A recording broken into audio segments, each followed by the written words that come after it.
Welcome, one and all, to the Hammer Territory Podcast. My name is Shawn Coleman. Hope wherever you are and wherever you are listening, you are having a great week. It's hard to believe February is already here, but you know what that means? Spring training's right around the corner, which means that the last bit of free agency occurrences, where many players who are still out there need to find a new home for 2026 and beyond, it means movement is going on, and that's what we're going to discuss in tonight's episode. Plus, a new era is upon us when it comes to Braves TV. And we'll talk about a few names, a few interesting names that are going to be joining the Braves in spring training. But Stephen Tolbert, let's get right into it. No moves by the Braves, but moves that certainly could impact what the last remaining box to check for the Braves. And that's, of course, a starting pitcher. And you have the breakdown, as always, one of the best when it comes to breaking down the Braves, my podcast partner, Stephen Tolbert. Good evening to you, sir. What's up, buddy? Yeah. So we've been waiting on this domino to fall for, really since like Ranger Suarez went off the market. We've been kind of waiting for Framber to get his deal, to see what it was, what team it was, what the contract was, and mainly to try to kind of push the rest of the starting pitching market to the finish line. And we kind of got that domino tonight, about an hour before we started recording. So it's Wednesday night at 9 p.m. Central Time when we're recording this. So yeah, about an hour ago, we got the news that the Tigers are signing Framber Valdez to a 3-year, $115 million contract. There's a signing bonus in there. I think it was like a $20 million signing bonus. So I think the actual contract is going to be like $395. So it's, $33 million AAV. Add on the signing bonus, it's like a $38 million AAV. So that's a big boy deal. And he also got an opt-out at the end of the second year of that 3-year deal, I think. And I think there's deferrals as well. Is there? Yeah. So, for all the talk that Framber might have to take a smaller deal, and he took a 3-year deal, but, he got big boy money, and he's going to be able to opt out after the second year and get right back out on the market if he wants to sign another one. I've talked about it before, how these short-term deals, the new in vogue thing on these 2-3-year deals is opt-outs.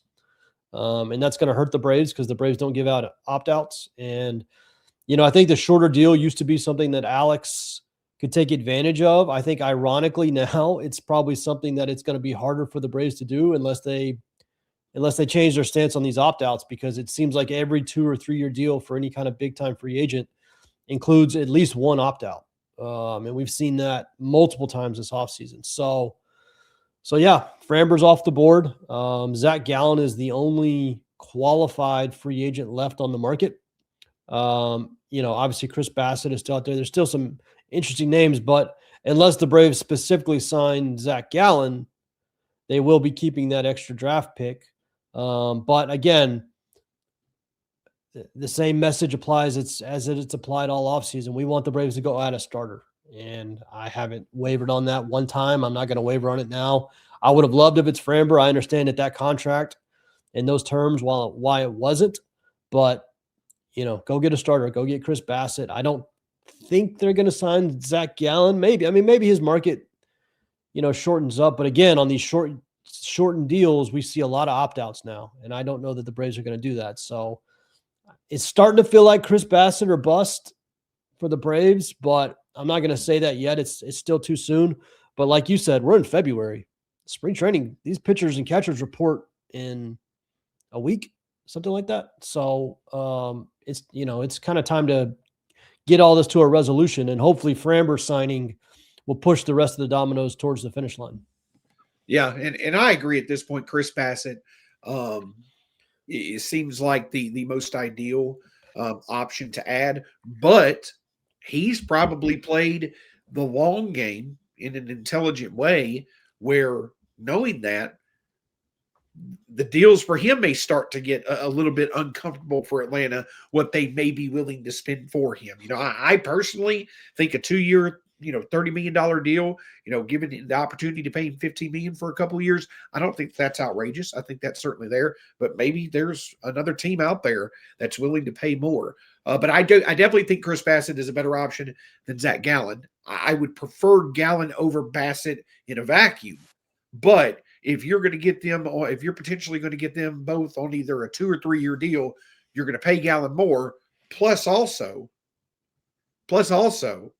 have to give up the draft pick. Yeah. Uh, you know, it's going to be hard to do. And so that to me, when it comes to that being the only option that's out there, and I won't shut the door on a trade. Like Yeah. I definitely won't shut the door on the trade. I think that there are still some options out there that could be controllable contracts that perhaps other teams who are looking to make moves may be more willing to move off a pitcher who the Braves like. They may find something that falls into their lap. What I will say is that while the options seem to be dwindling, I think that there are still multiple sensible options that are out there. But I also say I feel confident that by the end of the weekend, for instance, we're going to have our answer. Something's going to be added. I would put odds very strongly that we have an emergency podcast out there. I think more likely than not in the coming days, we're going to see the Braves make the move. I would love for it to be Chris Bassett. I think he makes a lot of sense from a lot of different perspectives. But I also don't think it's out of the realm of possibility that Alex could do his trademark out of left field move and wind up getting a guy who not many thought was available or thought made sense. But then in time, when you think about it, like that's a really good ad. Yeah. And Rosenthal reported today, and he specifically mentioned, he said 2 teams that are still actively looking for starting pitching are the Padres and the Braves. And that was a Rosenthal report today. So I don't know if I don't know if I'm as optimistic as you are that they're going to get something done. The thing I worry about with Bassett is the same thing I just said. A lot of these 2 and 3 year deal deals come with opt outs. It's just like almost like a standard thing, which is wild because opt outs used to be pretty rare. And only the very top guys would get them. And now, like every 3 year deal of anybody decent has an opt out in it, which I don't fully get. Opt outs are horrible for the team. They're great for the player, but I don't know why all these teams keep signing up for opt outs. You assume all of the downside with getting very little of the upside. So that could be a problem if Bassett gets multiple opt outs or an opt out in a 2 year deal. I don't know that the Braves are going to get him. I do agree with you. I think the trade market is still available. Like as soon as I saw the Tigers got Framber, and the Tigers were already the favorites to win that division, I was like, the Twins are just like dead in the water. Like there's the Twins have no chance. And they just fired their president like a week ago, which is, I mean, the Twins are just a conundrum on top of a mystery on top of a steaming pile of poop. So I don't know what they're doing. But the Twins should be like actively trading Pablo Lopez and Joe Ryan. That's what the Twins should be doing, but I don't know that they are. I think there's a couple of names in the trade market still out there that I think the Braves could explore, but it's just easier to sign free agents. It just is. So, until Chris Bassett signs, that's going to be the name. I guess Gallen too. I mean, I'm not going to mark the Braves out of Zach Gallen until he's signed somewhere else. I don't think they're going to be in on him. But until those 2 guys are off the board, Gallen and Bassett, I still am going to assume that's the easiest way to add pitching. Once those guys are off the boards, and if it's not to Atlanta, then I'm going to be worried that they're not going to actually do anything. Obviously, the trade market will still be there, but yeah, the number of names is getting slim. And like you said, it's possible that Bassett has put himself in a position, and maybe even Gallen as well, where now they have a number of teams still looking for pitching, and they're the only 2 kind of decent names left. And that might help their case on getting better deals. Be interesting to see what could occur. And again, if the Braves were to not make a move before spring training, especially when it comes to the trade market, that doesn't mean they won't make a move. But it's certainly better to go ahead and make the move and get the new acquisition in at the same time as everybody else is, to get them acclimated and really get to work on what you feel could make them make the most of their time now in Atlanta. It'd be good to see a move that would be made, and I definitely think it's warranted. Because we've seen. Hey, once again, Fangraphs, for instance, we'll discuss this a bit more as we get closer to the start of the season. Fangraphs came out with their projections. Braves, second best chance to win the World Series, and also second best chance to make the playoffs. There's still a lot of love for the Braves, which gives them every reason, I feel, to remain aggressive. But again, the options to go out and be aggressive and actually get something that can make a difference, they're becoming, slimmer and slimmer. But of course, when we talk about the Braves, everybody seems to be interested now in just exactly how are they going to be able to watch them, Stephen. And that, brings us to, our next topic. We've talked quite a bit about it, but we're also now to the point to where it's pretty crystal clear what's going on with the Braves. The Braves are likely in some way, shape, or form, you have been one of, if not the best source at kind of breaking down how this will all evolve. But it does seem like the Braves are going towards having, their own TV network to where they would be, solely responsible, not only for the product, but the distribution of the product to Braves country. And they may involve, other, platforms of how to do that. But that seems kind of the way to go. And a big reason why that is so attractive to Atlanta, Stephen, is so that they can keep as much potential revenue as possible from the TV deal. Yeah, so let's kind of reset where we are on this entire topic because a lot has happened since the last time we talked. So on last Friday, the kind of rumors circling around was that this Main Street sport, these RSNs, was going to come to a head this week. Like we were really going to start learning some information this week. And then on Monday, we learned that of the 9 teams that Main Street Sports has under their umbrella, 8 of them are going to MLB's distribution in 2026 for their games. And they might sign some local TV rights as well, but they're mainly going to use MLB's distribution for their TV rights in 2026 and then probably make a long-term plan after that. The one team that is not doing that, or is not doing that yet at least, is the Atlanta Braves.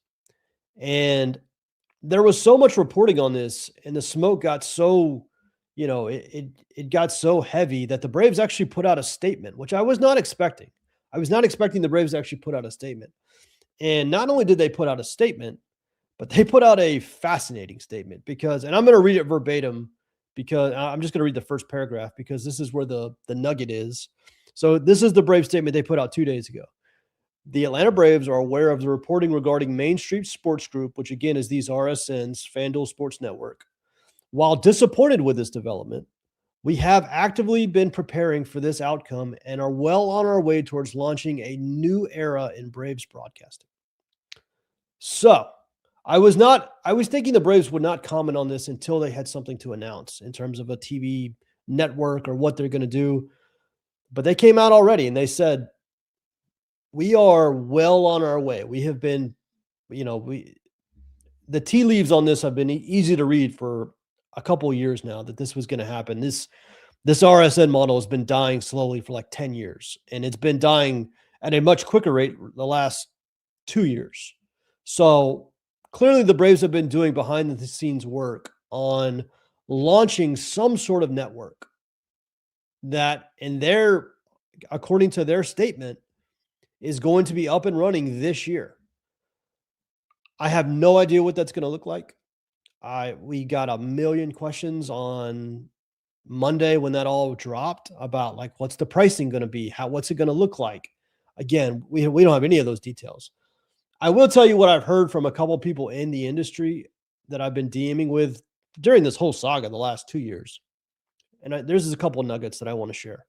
One, according to people I talked to, it's very unlikely. I'm not going to say a 0% chance, but very unlikely the Braves would do anything on a network that does not have some sort of linear TV option. So if you don't know about the demographics of baseball, it does tend to be an older demographic versus other sports. The baseball has done a really good job in getting younger demos the last couple of years, but still, baseball is an older audience.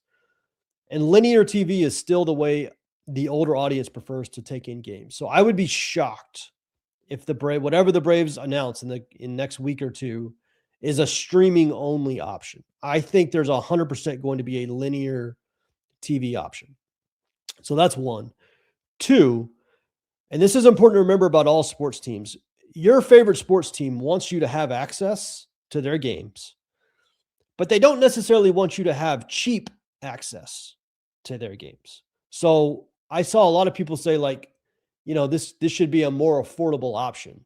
And I would just hesitate and caution people that that's not necessarily the case. Like the Braves are making a good amount of money on these RSN deals. And the reason that teams held on to this RSN model so long, even though it was dying for so many years, was because how much money they're making. So, in order to prevent any sort of windfall in revenue, they're going to try to make this next venture as close as possible to what they were getting. So, I have no idea what the pricing is going to be, but I would hesitate towards believing that this is going to be some massive savings for the customers until I see it. Now, I could be wrong, and they could do a discount in year one because it's so new and it's coming out so late.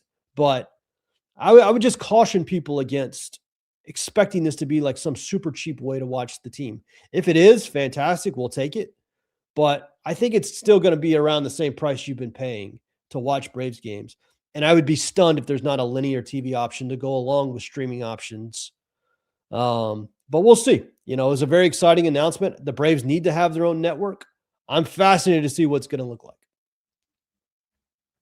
Yeah, and I would imagine, from other teams that over the past couple of years have kind of, done a similar type setup, or, maybe they went to MLB. You saw, I think it was Arizona or maybe San Diego that offered, the full year for like $100. I would imagine that, it would cost a total of about $120 to $150 to be able to access the Brave for the full season. And remember, those teams went with MLB's distribution. Yeah. So that's the pricing if you go with MLB. The Braves are not going with MLB. So it probably will be closer to that 150 range, maybe 20 to 25. I don't know. And the good news is if you build out your own network. So the problem with these RSNs is they have to pay for everything in terms of production, but they also have to pay for the broadcasting rights just to show the games. The good thing is if you have your own in-house network, the broadcasting rights is a cost you don't have. Yeah. So it is easier to be profitable without like having to gouge your customers. Yeah. So there is a chance it's somewhat cheaper.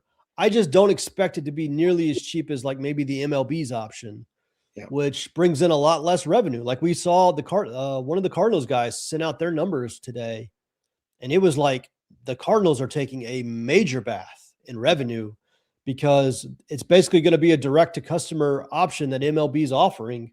And you basically get they basically split it with the team.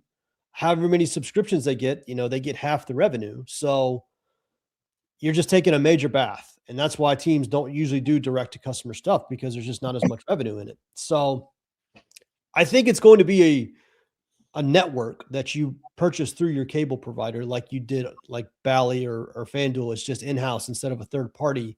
It's just, I have no idea what the logistics are yet, and nobody does, but they're going to have to release these soon because we got spring training games starting in like 2.5 weeks. So, you got to give fans time to like find you and be able to watch you. So I expect this information to come out relatively soon. Well, and this brings to question some very important, or brings to mind some very important questions for me, Stephen. And I'm going to do rapid fire with you real quickly. When it comes to the presentation, do we feel that there's going to be more of a 4 commercial rotation during commercial breaks during these games? During rain delays, do we feel that we're going to bring back the entire library of decades worth of Braves driven documentaries? One, by the way, that features our own Brad Rowland. Yeah. I mean, you're asking the hard hitting questions. Right? These are the important. Whenever it came to Braves baseball, but you had to keep the crowd in tune when it wasn't actually Braves baseball. This is tradition. You can't have more than 5 commercials in the rotation, and you have to see the same Chipper, Tommy, Greg, John, and Bobby roundtable conversation every Tuesday. How many episodes of Andy Griffith's show during a rain delay? Oh my goodness. We all felt at home in Mayberry in the early 2000s. Like it was crazy. If Barney Fife is not on my TV at least twice a week, it's not the same.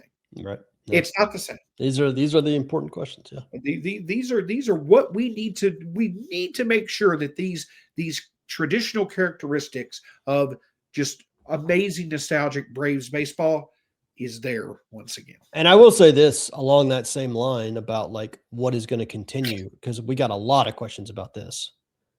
Anybody that carries the Braves in 2026 knows they have to have a broadcast team. Like, Yes. you have to have somebody call the game. Yes. It is substantially easier to just use the guys that have already been doing it, even if you have to subcontract them out for a season or give them a 6-month contract. So like everybody is asking, are they going to keep Brandon and CJ?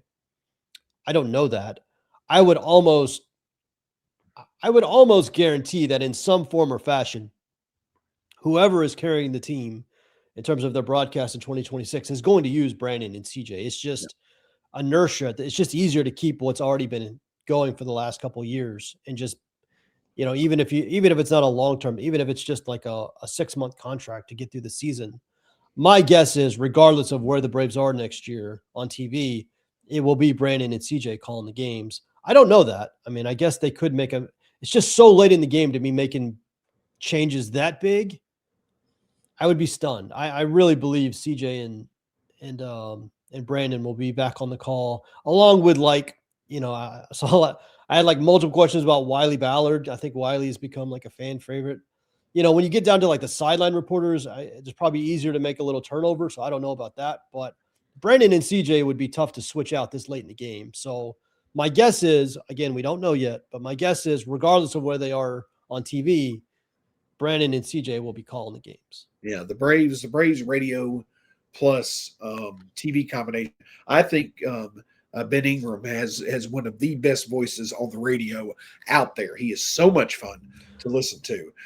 But I would, if anybody is investing in the Braves, and especially if it's the Braves themselves, nobody better than the Braves themselves know how good and how improved the TV broadcast is with those two being involved with it. And I think people get this, but the radio side is unaffected by any of this. Correct. Yeah. Correct. But the combination, I think that it's very important when you combine them. The combination, it's rare that the Braves have had such quality on both sides of the coin. So, 100%. Yeah, absolutely.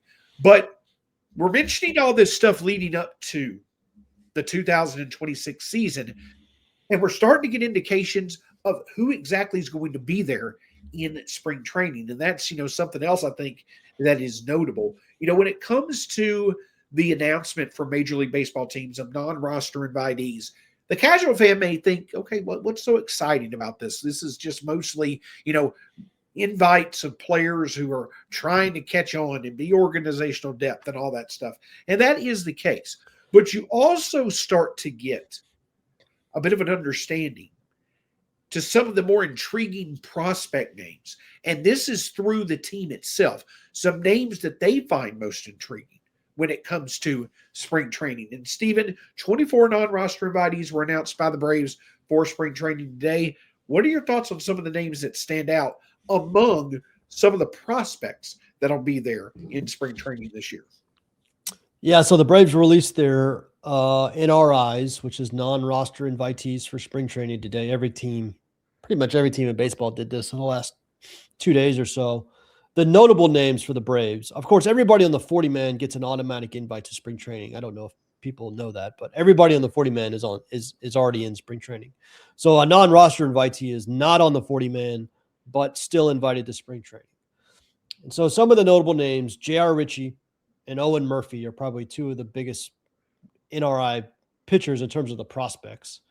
And then which surprised me a little was Alex Lodis and John Gill, which are, I guess, at this point, the Braves, correct me if I'm wrong, Shawn, I guess probably the Braves' two best position player prospects at this point. I don't know if anybody's ranked ahead of either one of those guys. I think they're like 7 and 10 or something like that. Yeah, the Braves top 10 is very pitching heavy. So Diego Torrens, Torrens, South Scene. I don't think it's that highly up there as of yet. Perdermo and Uripa. Is that Uripa? Okay. The two big international signings. I think those two are the highest, but those are just some other names. Yeah. There. So John Gill and Alex Lodis, both shortstops, both Lodis was obviously drafted last year. He was their second-round pick out of Florida State. And then was Gill an international signing? I believe he was an international Yeah. signing, yes. And so those are the two names that kind of perked a lot of people's, attention today or yesterday when this was announced. Oh, it was today. So that's going to be interesting to see. Again, half these guys get cut and sent back to the minors like in the first 2 weeks. One thing I will say is because it is a WBC spring training, it is a little longer than normal. So you might see these guys stay up a little longer. You might actually get to see them playing games, maybe more games than you otherwise would have if it was just a normal spring training. The WBC ends up taking like 3 or 4 weeks and once spring training starts. So, you could actually see Alex Lodis, John Gill, Owen Murphy, J.R. Ritchie. There was some veterans that were notable on the list. I think Carlos Carrasco was on the list, Chadwick Trump, Martin Perez, Sandy Leon. So there's some veterans there too. It's not just prospects, but obviously people are interested mostly in the prospects. So yeah, it's kind of a mixed bag of younger and older players. The roster is a lot more set than it was last year. Like last year, the Braves had, I think, multiple NRI guys on the opening day bullpen. Yes. I don't see that happening. Like the position player group specifically is pretty set. Whoa. So let me make sure that I'm understanding this. Stephen Tolbert, as of February 4th at 9:47 p.m. Central, you are saying with full confidence, you are not expecting a reliever to be signed 3 to 4 days before the regular season and then used in a high leverage situation in the first game of the season. Is that what you're saying? No Hector Neris deja vu opening day? That's when we should have known. I think some of us did. I think so. I'm not saying myself. I think some of us did. Opening day in the 7th inning with a 1-run lead and Hector Neris comes trotting out. That's when we should have known 2025 was going to go to hell. But yeah, I'm not expecting that this year. I will say, as I was thinking about it, the Braves are going to need a catcher for a couple months while Shawn Murphy rehabs. So I guess one of those catchers is probably going to get a shot unless they sign. I still think they should sign like Mitch Garver, but I don't think they're going to. But well, yeah, it's not like a fascinating name of NRI guys, and most of them don't have any shot to make the roster. Now I would be surprised if more than one made the roster. But you'll get to see some of the younger prospects. I want to see Gill. Like I've seen Lodis play. I don't think I've ever seen Gill play. So I'm just curious to see what he looks like. So yeah, that got released today, and pitchers and catchers report next week. And then the first game is like February 22nd. So we're less than 3 weeks away. Absolutely. And it's exciting. It definitely is. The World Baseball Classic starts in a month. And just think about it. You want to talk about the sports calendar. I know that the NBA trade deadline is going on. Yeah. Some of us have been more impacted by it than others, but we'll leave that alone. But hey, what a fun time in the sports calendar. I know that the Super Bowl is coming up, but you got Winter Olympics, you got baseball starting up, you got college basketball ramping up, you got the World Baseball Classic. A lot of fun coming our way. But I think that will make it even more fun is if the Braves can, kind of close the deal. I want to see the Braves make a notable pitching addition, right? Yeah. They've had a very good spring. They've had a very good offseason. That is without a doubt. Anybody that says, oh, if they don't get a starting pitcher, it's a failure of an offseason or it's incomplete, that's a lie. That's not true. But go ahead and cap it off with a good deal. I completely understand why they didn't, go out and do the Framber Valdez deal. It's just not what Alex does. And that's a pretty, high price. But go out and get the Chris Bassett. Go out and make a trade. Go out and get a guy that you can control for multiple years. I think it's definitely worth that. And just get it done. Get it done. Get it taken care of. And let's really have that depth that we've been missing over the past couple of years.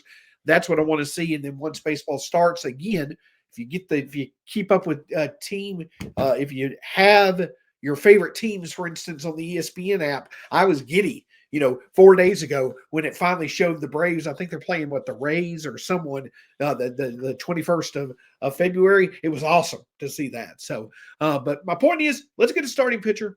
Let's get this roster in place. knock on wood, very little to no injuries, and then let's get spring training here and make the most of it. Yeah, 100%. Get a starter. Go add a starter.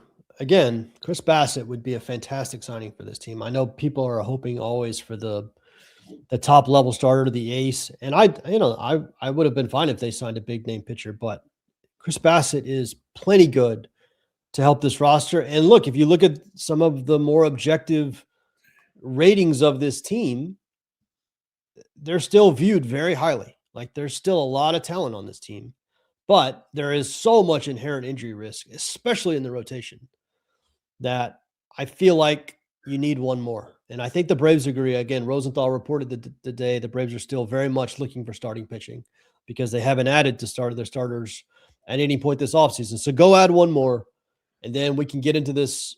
It is a tremendous time if you're a sports fan. Oh, yeah. Like you got the Super Bowl, you've got March Madness starting soon, you got the WBC, and then you got baseball. If you're a golf fan, like golf starts ramping up a lot right now. Like it's one of my favorite times of the year, actually. Maybe my favorite time of the year is March, when baseball starts and the tournament is going. So really fun time in the sports calendar. Need the Braves to add a starting pitcher, though. That's what we're looking for. And hopefully it happens soon. And I do think Framber signing is going to kind of loosen the rest of the market up. And the rest of these guys are going to sign pretty soon. So, Stephen, I want to make sure that we're on the same page here. Okay. All right. So it only happens every 4 years. But please tell me before you have experienced, and I mean experienced, the exhilarating 2-hour window of watching ski jumping followed by a very, very, very, very competitive curling match during the Olympics. Please tell me you've done that before. I'm going to admit something. I'm more of a Summer Olympics guy. That's fair. I've always been more of I'll watch the Winter Olympics. I spent a lot of my teens and 20s snowboarding, which is a weird thing to say from somebody from Alabama, but we would go snowboarding a lot. So I really enjoy watching the snowboarding stuff. But yeah, I'm not a big Winter Olympics guy, if I'm being honest. I will watch it because it's the Olympics and it's still cool to watch, but definitely more of like a track and field and the swimming stuff on the Summer Olympics. But yeah, I forgot when I was talking about the sports stuff, I forgot about the Olympics. That's happening too. So it's a crazy busy sports calendar right now. Hey, you know what? Good deal. And hopefully it'll be busy now, and then and then before you know it, Braves baseball will be here nearly every night, and hopefully more wins than losses. Yeah. But hey, can't thank you enough for joining us here on the Hammer Territory podcast. You can find Stephen Tolbert at B_outliers, myself at Stats SAC on Twitter/X. You can find Hammer Territory across all forms of social media, part of the Foul Territory family of podcasts. You can find us anywhere and everywhere. Make sure you subscribe, tell your friends, tell your neighbors, tell your favorite Olympic athlete over Twitter, however you want to go about doing it. Yes, definitely tweet your favorite Olympic athlete about Hammer Territory. That would be, and send me the screenshot of that, please. Hammer Territory. At home, Hammer Territory supports you. Until next time, go Braves. We'll talk to you again soon here on the Hammer Territory, supporting your favorite Olympians, the Hammer Territory podcast.